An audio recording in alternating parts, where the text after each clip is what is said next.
Hello and welcome back to Tekkit with myself, Lewis. How is it going? How have you been? I've been a little bit ill the last couple of days, but I am back, and today we're going to carry on with some more Tekkit, and like I said before, we're going to do some theme-based ones. So today is going to be based primarily all about railcraft, and it's going to span over a few episodes just because I've done some research and it's going to take, there's just not enough time to throw it into one episode. There's so much to show you, it's unbelievable. So we're going to crack on and do some railcraft. Now the first thing you're going to need before you can do anything is you need some creosote oil. Now creosote oil is made specially in a certain machine, but it's not a machine that you just make in a crafting table. It's a machine you actually have to make, which is a bit weird. So to do that, firstly, we need to get some coke bricks because we're going to make a coke oven. Ooh. Now to do this, you need to get yourself some clay. Now with clay you need to burn Z clay, and we need to make some bricks, some mighty bricks. I'll throw all this in here. Yeah, put it in here, there we go. And that can do its stuff. Now we also need some sand, so let's grab a bit of sand, and with the bricks, that's probably enough, we need to make a coke brick. Now to do that, you get some bricks like this, and you throw them around like that and fill it with sand in these areas, and that gives us what's called a coke oven brick. Now to make a coke oven you need 27 bricks, I believe, or 26, one of the two, and we'll take those. So I've made a load here just because it takes so long to do all this. Now we're going to place this outside because we're going to be doing everything in one certain place, and we'll put them down here for the time being. Yeah. So these go just here. Now to make a coke oven you need to do it exactly like this. So you put 1, 2, 3 and you make a square like that, and then you put another lot here, leaving the center one, and then you put like a roof on top, pretty much, making sure that you do not fill that center one in. There we go. And voila, you get a nice little entrance like this, and it kind of goes all around it. Now when you click on it you actually go into the coke oven, so this has become a machine, pretty much become a furnace from using separate blocks, and I've never actually experienced that in Minecraft before, so that's pretty cool. That's pretty awesome, I must say. Now to actually use this we need some coal, so let's go grab a little smidgen of coal, and we'll put this one back because we don't need this anymore. There we go. Coal. Now let's do this. So the coke oven makes a couple of things. When you put coal inside there, it takes a hell of a long time, so bear that in mind. It's like 3 minutes to actually do anything, pretty much. But when that fills up you'll get what's called a little bit of coal coke, and you'll also, once it's done it a couple of times, you'll get a sub item which is known as creosote oil. So if you leave that in there, that's going to eventually do that, and I'm pretty sure it's every 2 coal makes a creosote, because once you've done it the first time around it kind of fills this little bit half up and then it does it again. But that takes so long to do, so what I did is I threw a couple in here to show you. So in the top when it's done you get coal coke and you get creosote oil. Now coal coke is basically the fuel that's used in railcraft. You can use that for many different things, but you can also use it in industrial craft as well, so you can use it instead of regular coal. At this level of playing though, you shouldn't really be using coal at all, but if you are going to use it, it's basically twice as good as coal, pretty much. That's pretty much all the use for it, it really is, to be honest. You probably ain't going to use it, but creosote oil is the big one, so that's the main thing we need to actually start doing anything. Now inside here I've thrown a load just because it takes so damn long to do any of it, and we're going to make some basic parts. So some basic parts we need, firstly we need some wooden planks. Now with the wooden planks we're going to make ourselves some very nice wooden slabs even. Oh my god, I'm messing this up completely. There we go. And we'll get a load of these. Yeah, get loads. There we go. There we go. So we've got 48 wooden slabs. Now we need some creosote oil, and you put the wooden slabs like that. Put a load in here. 4, 6. There we go, and you put creosote oil at the top. Now this is going to give us wooden ties like that. Now with wooden ties you can make other things. I'm just going to make some more of these because we actually need quite a lot of wooden ties. There we go, just keep going. How many have we got? 12, a couple more. There we go, 16. I'll probably do for the time being. I'll make some more if I need to make some more, I guess. And the wooden planks can go back in there. So these are just all the basic parts of making your wooden track. So they're nothing important by any means, but you need to learn these to actually make anything else. So with wooden ties, if you put 4 like this, you get a stone rail bed. Now with a stone rail bed, if you put the ties on the sides, you get a basic wooden track, and this is very slow, literally just a basic track. It has no specialty or anything, it's just very slow. You can also obviously put these at the top like that and get a wooden junction track, so you can go from left, right, bottom, wherever, so you can have interlinking tracks. And if you move this one to the top and put that there, then you get a wooden switcher track. And when you put that down, if you have the track going up and one to the right, if you put a switch next to it, then it will jump between the two, or a button or something like that. Then that's all good in the hood. So we've done that. Now those are basic tracks, those are nothing special at all. So now we're going to move on to something a little bit more advanced. And to do that, we actually need a machine of its own to actually create the tracks for us. So what we need is, first we need to make some pistons. So that's the first thing. So we need some wood for that. We need some cobblestone, which I have a little bit of. Let's transmute some more cobblestone, shall we?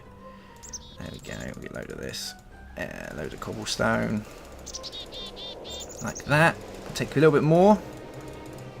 There we go. Lots of cobblestones. And we need some iron and redstone. So let's get some iron and some redstone. And these are going to make our pistons. So all in all, we need four amazing little pistons. So 1, 2, 3, 4. 1, 2, 3, 4. 1, 2, 3, 4. And cobblestone. 1, 2, 3, 4. Like that. There we go. Iron and redstone. There we go. So we've got 4 pistons. Now we need some. We need to put our pistons like this. Actually, we need a crafting table. Let's get a crafting table on the go. There we go. 1 crafting table. So the recipe goes like this. So you put a crafting table in the middle. You put the pistons like this, like that, and you fill it with iron, like that.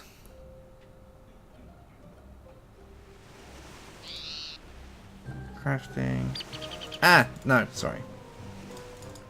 I'm being a complete idiot at the minute. We need a very nice crafting table. That is the one. Crafting table. Whew. Now, let's do this again properly. Pistons, iron, and we have a rolling machine. Okay, God, that's way too much. That's so much harder than it needed to be. So, rolling machine. Now, the rolling machine we're going to place out here with all the rest of our railcraft stuff. There we go. Let's knock this one out of the way and get it looking nice, nice and snazzy. There we go. And plonk that one there. So the rolling machine is like a crafting table of its own that you can actually do different bits and bobs in. So for instance, with iron, if we put these on the sides like this, then it rolls us some standard rails. Now we're going to need a few of these, so let's do that. So now we have 16 standard rails. Now with rails, you can, so you have to switch back to another crafting table. Bear that in mind, you can't do all this in there. This is literally just for rolling out rails. Now, if we go back onto our regular crafting table and put a stone rail bed in the middle with standard rails on the side, we're going to get regular tracks. So these are the little bit better than the wooden ones. Not amazing, but still better. And the regular recipes for these all stick. So if you fill it like this, then you'll get your junction track, and the same again to get the switch track, just like that. And that is how you do that. And they're just very, very basic rails, nothing special at all. So we're gonna make a couple of these actually, and there we go. So you get 16. So you get a hell of a lot just for like not really doing much, to be honest. And we're gonna place these along here like this. There we go.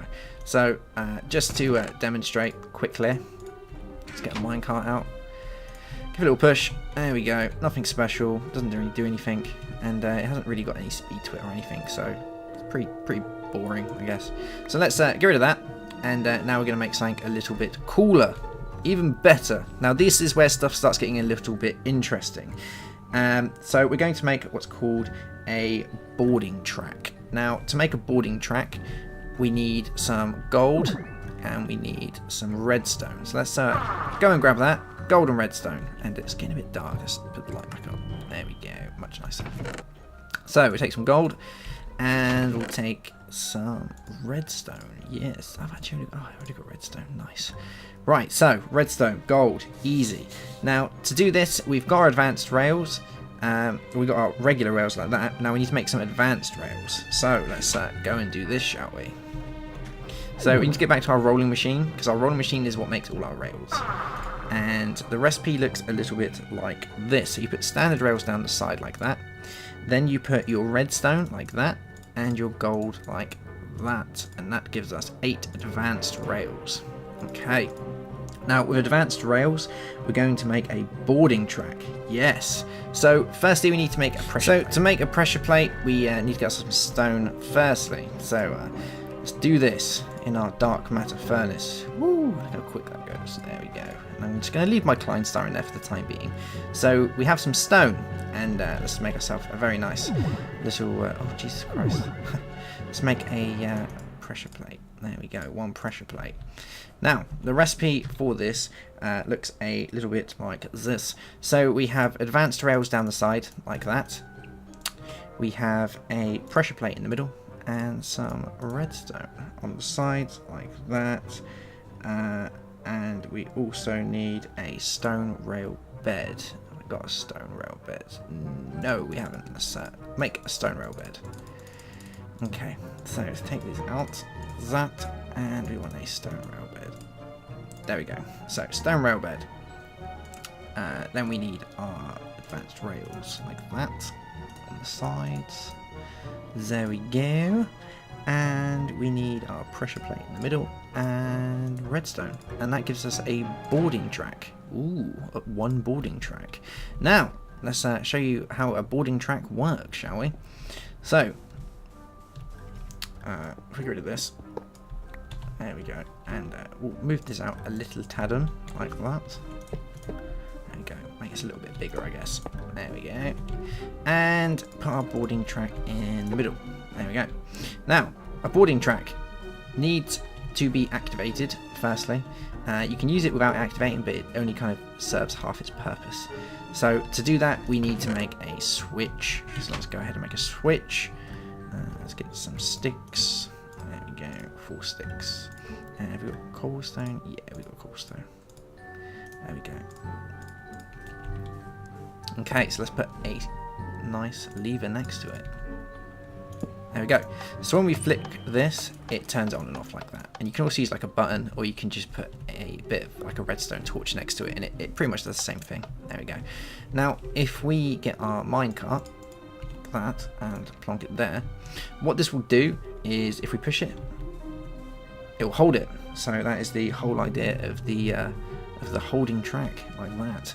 So it's not going to go nowhere. Monsters can't kick it off. Nothing can happen. There we go. It's just going to sit there, completely sit there until we activate it. So when we activate it, whoo, there we go. It flies off. See, flies off. And if we try and push it back, let's get it back on the track. There we go. If we push it back, it comes back to us. Ooh. So the reason it's doing that is if you actually look on the track, you can see it has a little arrow on it. Now wherever that arrow is pointing is where it's going to throw it, and it does get quite a good bit of speed to it as well, so that's where it's going to throw it in that exact direction. If you have it turned off, it won't throw it back, but it's just going to hold it there. So you could use this for like interlinking different tracks together, and having, say you want one rail to go this way, that way, but you don't want them to crash together, then you can use things like this and set up some sort of redstone circuitry so that it does that. And let's get a bit of sun back on us. There we go. So that is that. Now if you wanted to change the direction of this, then you need one more tool. Now this tool is going to be used specifically just for railcraft. It's all you're going to use it for, and to make this we need some roses. Where are they? Roses. There we go. Okay, so let's put our rose in here, and we get some rose red. So we need rose red, and we need iron. And if we go like this, like that, and like that, we get a crowbar. Oh, crowbar. Now, with the crowbar, we can change the track direction. And this comes in mega handy. It's like having the wrench. So, it's going that way at the minute. If we flip it, it will go that way. Flip it, it will go that way, that way, that way. There we go. You can see it changing over. So that way, now that we've changed it around, if we plonk this on here, then it's going to throw it in that direction.